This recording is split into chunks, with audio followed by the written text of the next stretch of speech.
This is the concierge, sir.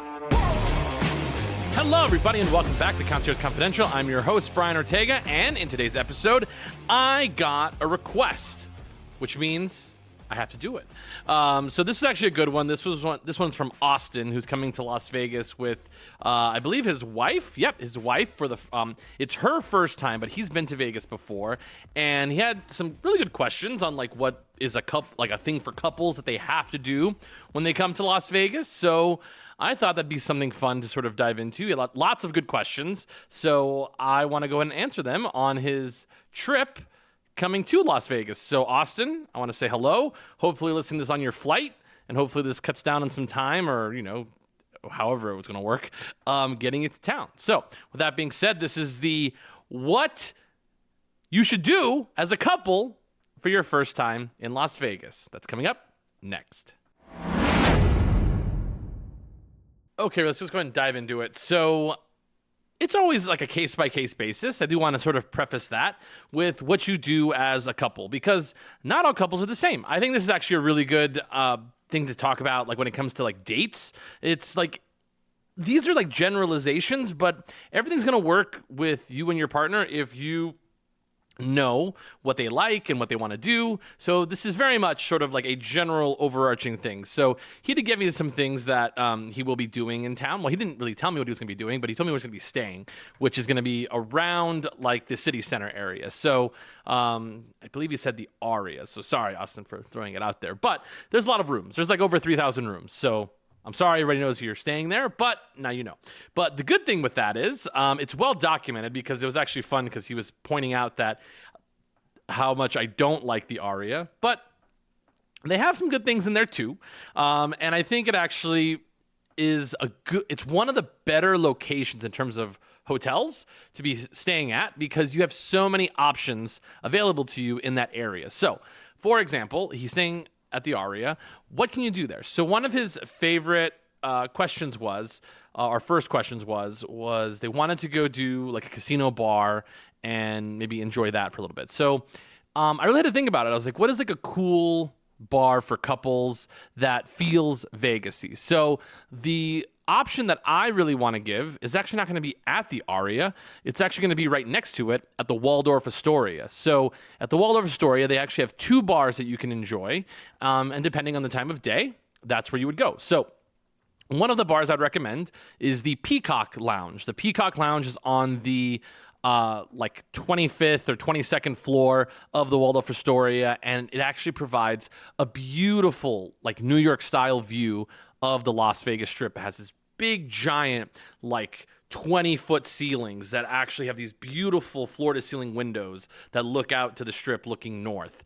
And it has this like really cool like NBC style, like NBC Peacock Lounge bar, which is beautiful on the inside, and it's never super busy, which is what I like about it. It's also big enough where you can kind of get like your own little space and not have to reserve ahead of time. And this is a great place to have a cocktail, look at the view, relax. And it's actually really fun to come here during sort of twilight time, because, well, right now they're not doing twilight because the sun's going down much later. But with that being said, I love this bar. I do love all the cocktails that they have available because they're all named after movies, which I love that. So that's one reason I love the Peacock Lounge. But with that being said, let's just say you wanted to be at this area at nighttime, because they do close the Peacock Lounge at 6 o'clock. The good thing is right next to it, they have the Hard Shake Lounge, which is their rooftop bar that overlooks the Las Vegas Strip, much closer to the street itself. And this is the much sexier, cooler vibe that you're getting from Waldorf Astoria. This is where daytime turns into night. They have really, really fun cocktails. They actually have really good appetizer foods on the menu as well. I've had their lollipop wings. If you do want to check out what this place looks like, go on to my Instagram page, ConsciousConfidential_LV, and scroll down a little bit, and you'll see the Hard Shake Lounge, where you can get a view of what I'm actually talking about. And it's really great. If you're on TikTok, it's at Keys to Vegas. If you want to follow on TikTok or watch that video, it should be on there as well. But Hard Shake Lounge and the Peacock Lounge, Two great spots to grab a very nice elevated cocktail and get a great view of the Las Vegas Strip. And hey, take a really nice picture in there as well. Don't be afraid. I know it sort of like is intimidating because you walk in and there's like a bunch of doormen. Walk right past them. They know you're going up to the bar and you'll be totally fine. So really, really love Heartshake as an option. If you really needed or wanted to have a drink at one of the bars inside of the Aria, they actually do have a couple nice little freestanding bars. So one bar that I would recommend, it's called Alibi, and they may have changed the name, but it's right by the craps tables. And despite being sort of closed off, which is really annoying, like when they have, they do have a lot of private events there. So this one you do want to scope out ahead of time, just because if you are during the week, they will close it off and they will have, private parties and stuff in that space, or even at nighttime. So I want to make this like your first option, but if you're walking by it, you want to sit down and have a drink, not a bad option to sit down at. So another place is actually their lobby bar. The lobby bar is actually quite nice. If you do go into the lobby bar, they will have live music in the evenings, which is also really cool. And that's one thing that I would highly recommend if you wanted to check that out for sure. Another great spot, we'll stay at the Aria. I'd love, especially if you go in the afternoon, it might be nighttime, but let me double check here.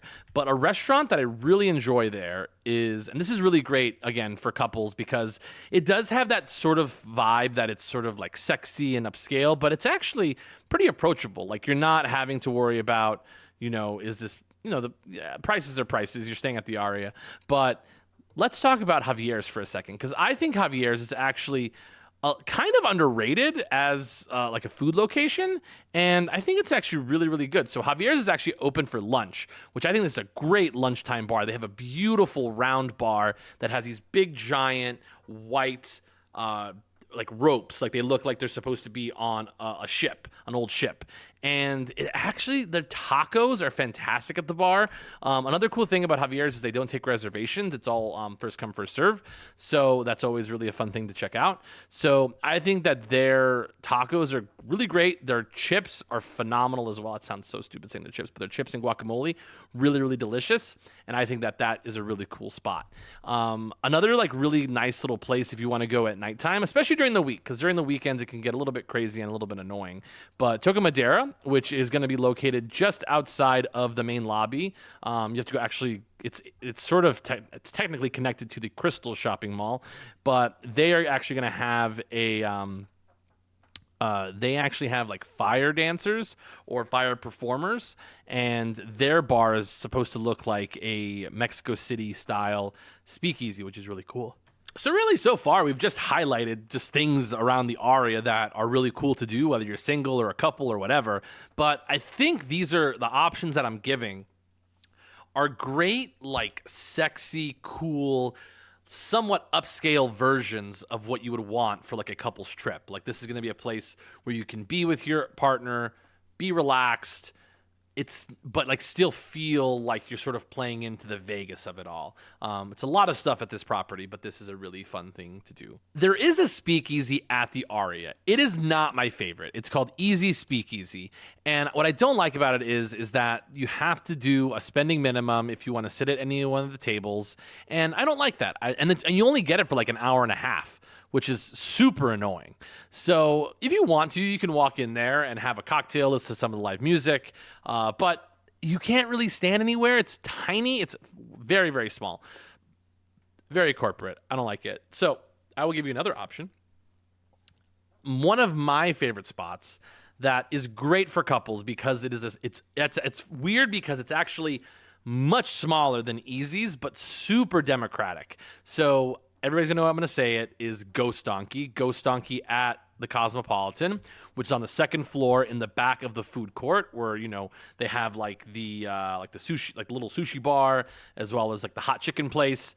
Go to the back, see the exit sign, you'll see the donkey, go through, and then it's just like this cool, like funky psychedelic spot. And it's fun because there is like restrictions, like they really only focus on tequila and mezcal. Just remember, they do have one bottle of whiskey behind the bar and one bottle of vodka. They also have really great truffle tacos, which I love. But it is a smaller spot. Find a spot to stand up, have some chips, have a drink. but it's something that feels very like couples coded. Like it feels like a place that's intimate. You're going to be there for like maybe 20 to 30 minutes and they're going to walk out, but it's a great experience in general. There's not a lot of rules on the inside. I really enjoy it. It is really cool. I really enjoy. It's still one of my favorite like sexy things to do. Like I'll take dates there. Like I'll be walking around like, hey, let's go check out this place inside, and then they take them in there, and it's fantastic. So it's always just like a fun, like, what are you gonna have? That looks good, and they have really fun drinks to conversate over, and I think it's always a really fun sort of experience to do. So it's great for couples, not great for groups, but great for couples. So I've highlighted lots of bars because that's what you asked for. But let's sort of get away from the bar thing here, because you could say bars are great for really any amount of groups or single, whatever you want to do. So let's go and jump into your other question was, what is one thing to see or do as a couple? Really great question. So there are things in town that I don't do because I am not a couple. So I have done these things before, though, because I've lived here for long enough and I've been able to experience these things. And there are a couple of things that can be quite cheesy, like going up to the Eiffel Tower, doing the high roller, which actually is great for anybody. But the high roller is not like a great couples experience, because when you think like what is a good couples experience, it feels, exclusive. It's just for you and your partner. And when you get into a high roller, like you're trying to have like this really like cool, like romantic moment, and there's like an 8-year-old next to you, like popping bubbles with, bubble gum. So it is sort of like a hit or miss thing when it comes to doing the high roller. Honestly, not everybody's trying to be romantic. You're just trying to have a good view of something. But the high roller is not always like the most romantic thing to do, but it is what it is. So one thing that I think is one of the funnier things to do in town that's extremely kitschy, but if you've never done it before, it's actually fun in doing the very cheesy experience. So what am I talking about? And it's actually one that you brought up with was the gondola ride inside the Venetian Hotel.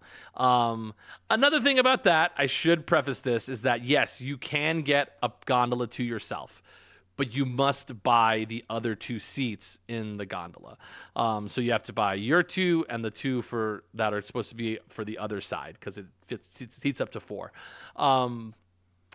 But it's fun because everybody knows they're in on the joke, which I think is fun. Is like, oh, like we're doing a gondola, haha, and they do sing, and it can be very romantic. It's honestly not as romantic as you think, but it is so Vegas. Like it's like, oh, we're like doing this thing. You can laugh it off. They take your picture, and I just think it's really fun. So honestly, I just think it's a really fun experience. But if you do end up doing the gondola inside of at the Venetian, do the one that is on the inside. I don't know if they do the one on the outside anymore, but make sure you're doing the gondola that is inside, which you have to go obviously inside of the Venetian or the Palazzo, walk into the Grand Canal shops, and then you'll find where you actually have to check in. If you want to do this is actually a good tip for everybody, is that you can sometimes do it online. You have to choose a time to have to come do it for. So I'm actually going to just sort of search through right now, because I do want to sort of make sure like I have like the process correct, because it's been a while since I've done one of these.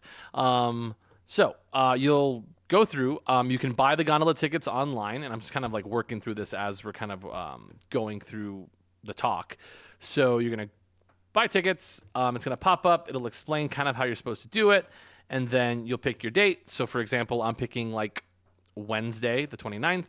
It'll tell you the times available. So it'll tell you 10 a.m. all the way until 9:30. You'll push get ticket.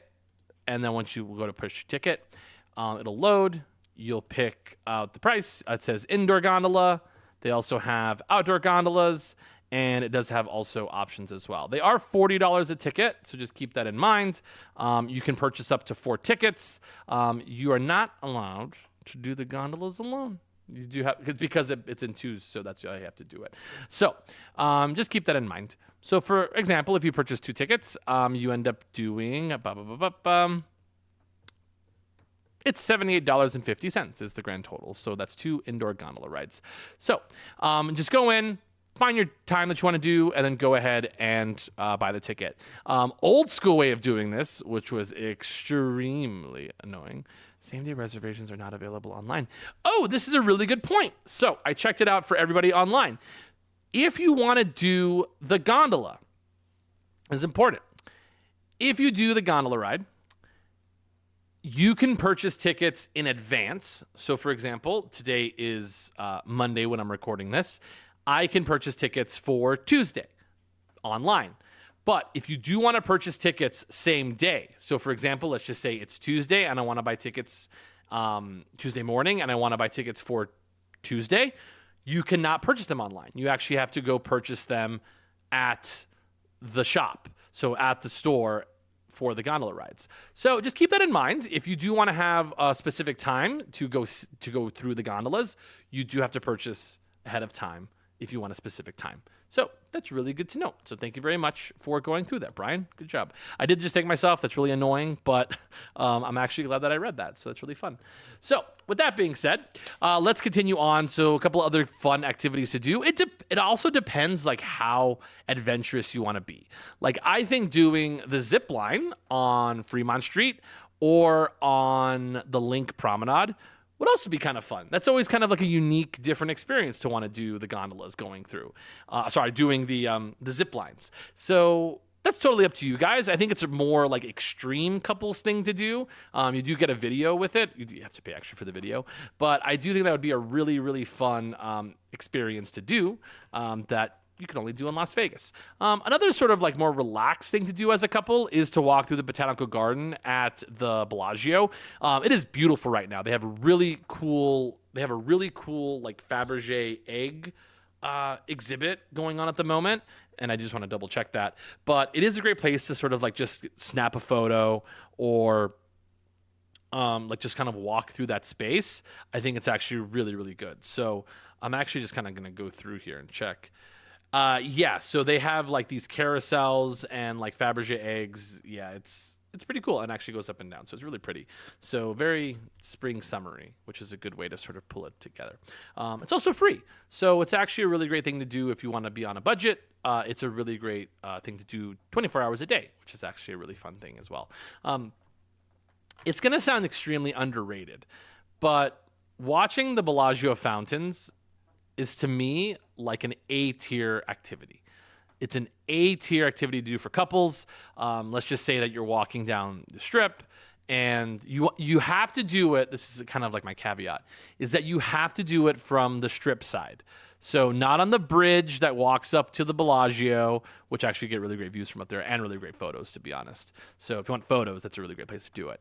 But if you want the full Vegas experience, walk on the street side on Las Vegas Boulevard, walk as far to the middle as you can, and then you'll find like a big cutout where it's actually like 3 times the size. It doesn't have any trees. And from there, you'll get beautiful photos of the Bellagio fountain. You'll get the exact way that you're supposed to watch the fountain show and how it's supposed to look. And it also just feels very romantic. It feels like you're looking up at the Eiffel Tower. Go there at nighttime and you'll hear like 3 different songs in 30 minutes. If you're there for an hour, you're going to get 1, 2, 3, 4, 5 songs because you're there for, a whole hour. It's not bad.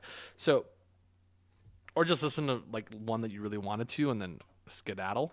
But I love it. To me, that's one of my favorite couples things to do is to go to the Bellagio fountains, get a cocktail, and just have a drink and watch the fountains. It's like sounds so like low key, but it's really fun because then you'll stand there, you'll talk to each other, and you'll just have a really great time just relaxing and like taking in the city, of course. So I really like it. I actually have that's probably my number one recommendation to do while you're in town because it just like doesn't get old. It really doesn't. It's fantastic. So another question was like, what is a great couple show to go to? Again, this comes down to what does your partner like. But generally speaking, if you are a little bit more an adventurous couple, I think everyone's gonna say this. Absinthe is a fantastic all-in-one show to go to. It is pricey. They are not cheap tickets. They're like $145 a ticket. Which is expensive. It's up there. I totally get it. But what other show are you going to get? Like a sexy version a talent version, and then, comedy act all at the same time. It's all of these different disciplines all put together. It feels adult. Like if you're getting away from your kids, it feels like something your kids can't do and you're able to do it. And I honestly think it's just so much fun. So just on the base level, I think it's the most fun couple show to go see. I think it's so fun. It's really fantastic. They also have a speakeasy outside, which if you want to check it out, it's on our Instagram. But I think Absinthe is a really fun couple show to go to, especially if you're a couple who's a little bit more open-minded to, sex and really R-rated comedy. I think it's fantastic. Another show that's some couples love, that if you wanted to go the other direction, like super duper romantic, people do really love O. O tends to be the show that we recommend if you want something that's more of an upscale, elegant vibe. It's going to be like these red leather or red cloth chairs, and it feels very elegant and romantic. And again, it's another pricier show, but it's a show that people like. But it's not like it's really not like a romance storyline, which there really isn't a storyline. But people like it. It feels it's the whole vibe. The water really helps, so people like that too.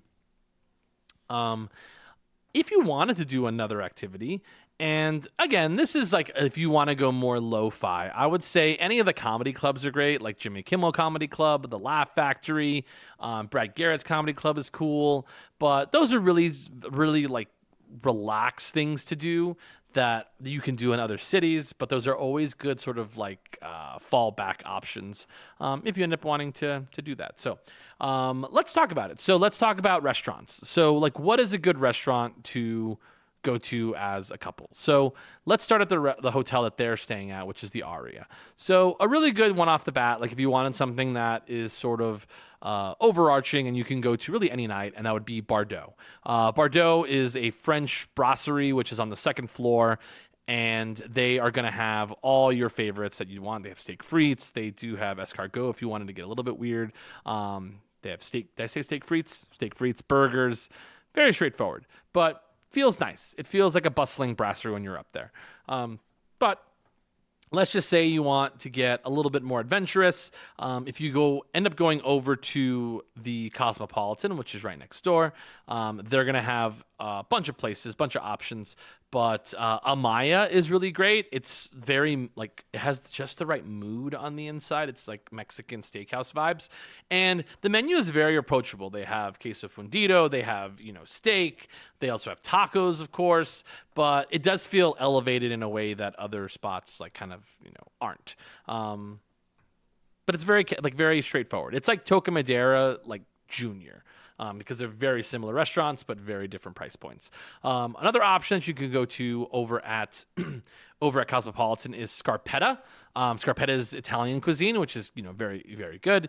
They do also have like a prefix menu, which is nice if you wanted to get a bunch of different options. Or you can just like do a la carte, which is completely fine. But Scarpetta, really, really great choice. So. Is there anything at the Aria restaurant wise that I'd really like say that you have to try? I mean, they obviously have Carbone. They also have Jean Georges. They have Gymkhana, which is Indian cuisine. But the problem with those restaurants, they do tend to require a reservation pretty far ahead of time. So make sure you check online to see if you can go to any of those places. Any of those places are going to be very receptive to, couples. But one that I would recommend if you wanted to sort of like knock their socks off is Carbone. A lot of mixed reactions from Carbone, like as a restaurant in terms of food, but in terms of vibes, people love it because it's very exclusive. It's a very small room, and people love to be exclusive, and that's okay. So that's Carbone. A couple of places that you guys obviously know that I like to frequent. I love Delilah's if you're going to be over at the Wynn side of town. The cool thing that if you're going during the week, is that during the week is when it's a little bit more relaxed on the inside. So if you were able, you're able to get a seat at the bar, or on the upstairs, or you can get a seat on the bar downstairs. You can get the full menu downstairs, which is quite cool. But if you're going to be on that side of town, it's a great place to just go check out. This is my tip for you: dress the part, dress like you're going out, essentially, or dress like you're rich. Those are also two great options. I mean, the other day, so I went the other day and I had like some blue pants on that I got from Costco. Well fitted is a big deal. White Nikes. A really cool like tan Delmar jacket that my dad got me. Shout out Dad. Love the jacket. Sick jacket. A white shirt and then my chain. Got in, no problem. And again, you just have to walk in like you own the place. Like this is like the thing that I say all the time. Walk in and act like you're supposed to be there, because if you're like a little bit hesitant, they'll find a way to tell you that you can't come in. So walk straight through, bang, boom, you're good to go. But it is great. They have live music every night. It's a really fantastic thing to do. Also, another one, if you do want to end, because you're on the south end of the Strip and more towards the center, you are right next to the Bellagio, where you can go check out Mayfair Supper Club. Mayfair Supper Club, which every time I've gone to try to check it out, guys, they've had private events, but they have new entertainment. It's entertainment every night, and you can sit at the bar. You don't have to make, a reservation.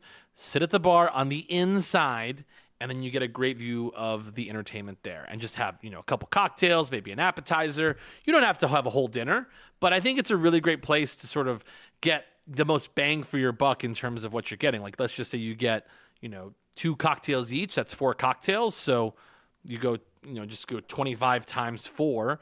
We're at $100. So it's $100 for drinks essentially, but you also usually get a show at the same time.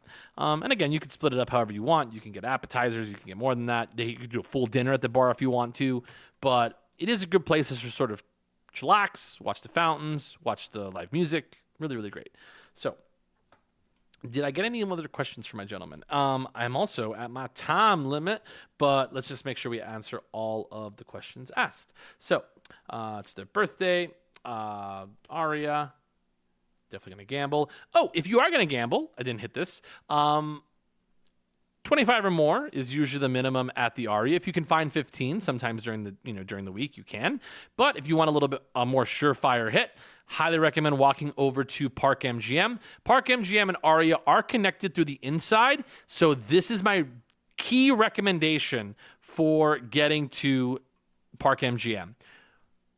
Okay, so you're going to see a burger place near the poker room at the Aria. So find the poker room, which is pretty easy to find on the casino floor. Then right next to it is a burger place. And then from there, you'll see glass doors to go outside. Go through the glass doors, and you'll see escalators going up. Go up the escalators and make a right. And that is your connection to the MGM tram that will get you up and down from Bellagio to Park MGM. And it is also a way for you to walk directly to the Park MGM without having to go outside and make all the crazy twists and turns to get to the Park MGM. And yes, it is all indoors, meaning you can enjoy all of the air conditioning, which is a big deal for me. But from there, you can walk over to Park MGM. Park MGM for sure will have $15 blackjack, $15 craps, which is always nice. I also like to recommend the Nomad Lounge, which it's not called Nomad anymore. I think it's called Empire or something bullshit. But it's the Nowhere Bar, which is absolutely fantastic. The Nomad Bar, which is great. They sometimes have live music, and it's a really great little spot. And also, if you want to have dinner at Park MGM, lots of great sneaky little options. They do have Bavette's, fantastic steakhouse, really great bone marrow. My dad will attest. He really, really loves it. They also have great steak on the menu, great burgers, great steak with steak sandwiches. Really dark, very intimate little spot, but really great for couples. It's not great for groups because groups, it's like too big. You're yelling at everybody. But for couples, it's very dark, very elegant, and, very like reeks of like 1960s mobster Vegas, but like elevated. So really, really enjoy Bavette's as an option. They make really good cocktails. I don't like that they use like dark syrup for their cocktails. They use like this dark, like Japanese style syrup. And I'm like, yeah, that's cool and all, but no, thank you. Like, I don't need, just regular simple syrup for me is good. It's straight. But with that being said, that is Park MGM. And if you want late night, Whataburger out front of the Waldorf Astoria because it's awesome. So, have I missed anything in terms of things to do for couples? One sneaky thing, as I get it, this will be the last thing we talk about today. People love going to spas. Spas are a really great couples activity, which to me, the only reason to go to a spa is to go as a couple. But my brother loves to go to spas like by himself. If his wife is here, she obviously goes with him. And people love to relax. But it is one thing to do where you can just relax. It's you and your other person. It can be very intimate, obviously, because of what spas are like. Doesn't mean you're going to do anything crazy in there. But if you end up going to a spa, try to find ones that have really good, not intramural. What is the word I'm looking for? I don't know what it is. It's when men and women can be in the same location. Oh, my goodness. It's co-ed areas. There we go. Co-ed areas. Find ones that have really good co-ed areas. So a couple of really well-known spas that have co-ed areas would be Lapis Spa at Fontainebleau. It's actually quite a big space. They have a really big spa pool. It also has like a snow shower. They have a salt room. They also have like 4 different types of showers, infrared shower. They have an Afgos, which an Afgos is like a Swedish like performer who does like a ritual dance inside of their entertainment spa, which is really cool. They also have gender-specific areas as well, and of course, getting a couples massage. Just so everybody knows, couples massages are very expensive. I know it's always very annoying because you're looking at like trying to find a spa menu and you can never find one. But just so you're aware, usually a single massage, they go from 60. 90 and 120 minutes. Most of the time, like 90 is kind of like what most people get. 120 is like what my brother gets because he's a psycho. But let's just say like a 90-minute massage. Most 90-minute massages will cost around $250, $265. So sometimes a little bit more. So really, like at the end of the day, you're looking at almost $300 a person. So it's like a $500 to $600 undertaking if you do a couples massage. What does this include? It includes the massage. So essentially, the difference between a single massage and a couples massage just means that you're in the room that has a couple in it. No, you do not get a discount because why would we? But usually, a couples massage is just how they are able to schedule it. So just keep that in mind. And again, usually it's going to be around $250 to like $275. That does include your access to the spa for the entire day. We typically, I would recommend that you do a spa that is in the middle of the day or at least in the morning, because then you're able to experience the rest of the spa for the entire day. Most spas do give you the whole day to use them. The spa at Fontainebleau, which I think is something else. You have, I think it's $260 for like a 4-hour pass, which is crazy. It's smart though, because if you do end up, because they essentially want you to purchase a treatment, which is usually a facial or a massage, and it's usually around the same price. So if you're ever wondering how expensive certain things are, if they have the day pass the day pass posted, that's usually what one treatment will cost. Facials obviously are much cheaper than like a full massage, but it is what it is. So hopefully I answered a couple of your questions and gave you some good recommendations for couples. I would definitely say the gondolas are very cheesy, but they're very fun. If you're a little bit more extreme, the zip lines are really great. Spas are absolutely fantastic for couples. So the Lapis Spa at Fontainebleau, the Sahara Spa, I believe, at the Cosmopolitan. The Wind Spa is obviously gorgeous. And on the low, Resorts World Spa, really fantastic. My brother has told me that they have a great co-ed space. If you wanted to do something as a couple, that Resorts World is really fantastic in their spa. So hopefully that was helpful. Austin, enjoy your vacation and happy birthday to you and your wife. Again, for anybody who wants me to break down like their trip coming up or give you some recommendations and have it on the pod for you can listen to and it's personalized, feel free to DM me, conciergeconfidential_LV. I'll try to answer any of your questions that you might have, and maybe do an episode. So if I've done an episode for you before, though, you don't get 2 episodes. You get 1. That's it. Unless your second episode is like something really crazy. But with that being said, thank you so much everybody for listening. Really appreciate it. My Instagram, if you guys want to check my stuff out, it's very similar to what we do on Conscious Confidential, is Brian_Ortega26. It's the exact same stuff, but you do get movie stuff on that one as well, because that's also what I'm into. So thanks again, everybody. Really appreciate it. I'll see you back again later in the week. My mom's coming to town, which means we're going to do something fun. We're going to watch Devil Wears Prada. So I am very excited about doing that. So that being said, thank you so much, everybody. Feel free to come up and say hello if you see me out in town. But remember, keep it confidential.